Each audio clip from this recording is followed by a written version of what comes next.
Hello friends, কেমন আছো তোমরা?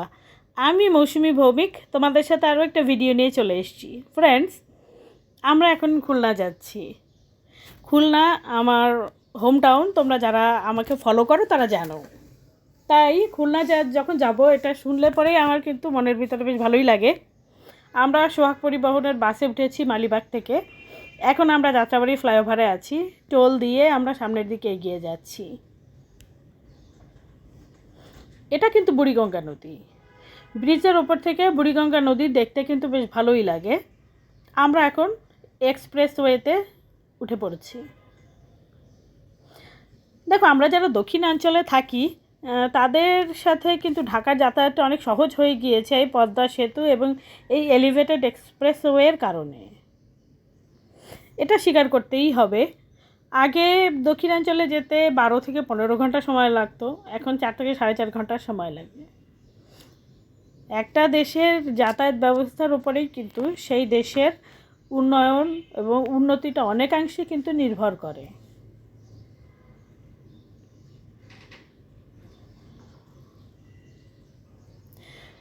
এই রাস্তাটা আসলে আমার খুবই পছন্দের, কারণ চারিদিকে এত সবুজ।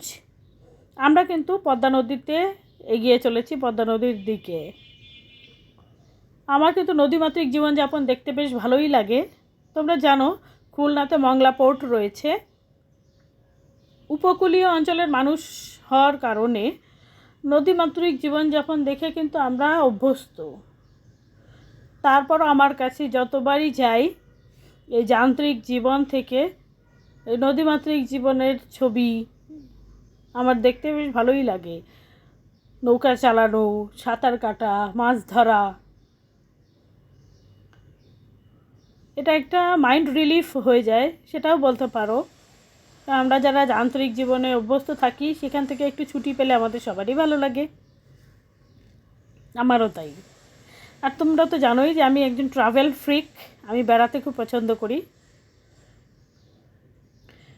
না, নদীতে আসলে গরমের জন্য চর পড়ে গিয়েছে, চারপাশে অনেক সবুজ, দেখে ভালোই লাগে। অধিকাংশই অবশ্য মেহগনি গাছ। দেখো, এক্সপ্রেসওয়েকে কেন্দ্র করে এই আশেপাশের অঞ্চলগুলোতে বেশ ডেভেলপমেন্ট হয়েছে। আগে এই অঞ্চলগুলো কিন্তু এত ডেভেলপড ছিল না, এখন একটু ডেভেলপড হয়েছে। সবই অবশ্য ডিপেন্ড করে যাতায়াত ব্যবস্থার উপরে। পরিবহন এবং যাতায়াত ব্যবস্থা আসলে একটা দেশের ব্যাকবোন। এখন আমরা কথা বলার ফাঁকে ফাঁকে তোমাদেরকে কিন্তু মনোমুগ্ধকর দৃশ্য দেখাচ্ছি,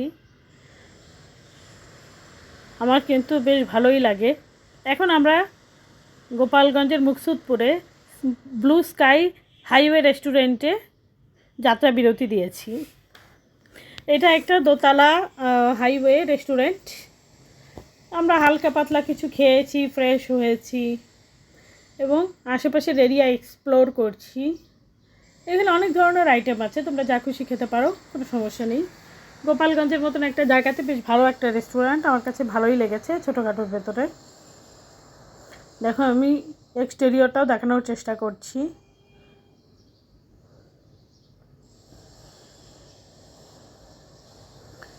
সবুজের মাঝখানে ছোট্ট একটা রেস্টুরেন্ট, আমার কাছে বেশ ভালোই লেগেছে চারপাশের পরিবেশ। আমরা যাত্রা বিরতি শেষ করে আস্তে আস্তে খুলনার দিকে এগিয়ে যাচ্ছি।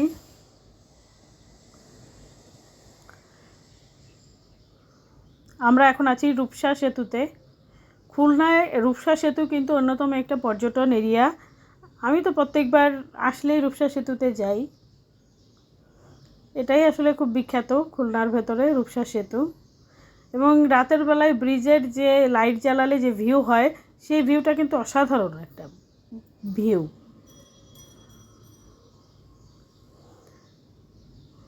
দেখো, খুলনাও কিন্তু অনেক সবুজ।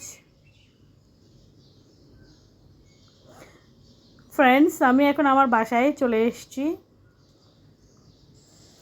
এটা একটা বেল গাছ, দেখো বেলও ঝুলছে, দেখতেই পাচ্ছ। বেল গাছে গরমকালে পাতা ঝরে গিয়েছে, কিছুদিন পরে নতুন পাতা গজাবে। দেখ, আমরা রেস্ট নিয়ে ফ্রেশ হয়ে এখন পড়ন্ত বিকাল, আমরা এখন চলে যাচ্ছি ভাঙনে। তোমরা জানো যে আমাদের এখানে নদী ভাঙন হয়, সেই কারণে নদীর যে এলাকা ভাঙে সেই এলাকাকে বলা হয় ভাঙন। আমরা আসলে যাচ্ছি ভাঙনে। তোমাদেরকে একটা মজার কথা বলি, এই এরিয়াতে কিন্তু একটা অ্যামিউজমেন্ট পার্ক হচ্ছে, এখনও পুরোপুরি হয়নি, বাট হবে। কেমন একটা মজার ব্যাপার, তাই না? এই এরিয়াতে যে কোনো দিন অ্যামিউজমেন্ট পার্ক হতে পারে, এই এরিয়ার মানুষজন হয়তো চিন্তাও করেনি। এই যে সেই অ্যামিউজমেন্ট পার্ক, কেবল বাইরের বিল্ডিংটা হয়েছে, ভেতরের কাজ এখনও বাকি। এই অ্যামিউজমেন্ট পার্ক যদি হয় তাহলে আমি তো আছি তোমাদের জন্য, দেখিয়ে দেবো তোমাদেরকে। এই হচ্ছে সেই নদী যাকে আমরা ভাঙন বলি। দেখো ডুবন্ত সূর্য দেখতে বেশ ভালোই লাগে। বন্ধুরা, তোমরা যারা এতক্ষণ আমার ভিডিওটা এনজয় করলে তাদেরকে অনেক অনেক